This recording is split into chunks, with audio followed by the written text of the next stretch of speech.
আসসালামু আলাইকুম।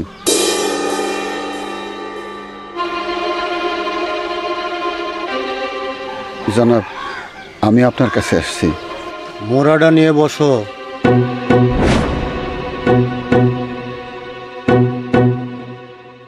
আমার কাছে কেন আসছো? আপনার মেয়ের বিয়ের বিষয়ে কথা বলতে আসছি। তুমি কি ঘটক? জি না, তাইলে আমি পাত্র। আমি আপনার মেয়ের বিয়ে করতে চাই। তুমি জানো আমি কে? জানি, আপনি বিখ্যাত বাস্তু ডাকাত। উনি ডাকু জোসনা। নিজের এলাকায় ডাকাতি করেন না, ডাকাতি করতে দূর দূরান্তে যান। বিদেশেও ডাকাতি করে আসছেন, ইন্ডিয়ায় ডাকাতি করছেন, বার্মায় ডাকাতি করছেন, এরোপ্লেনে চড়া থাইল্যান্ডে যায়ও ডাকাতি করে আসছেন। এসব কার কাছে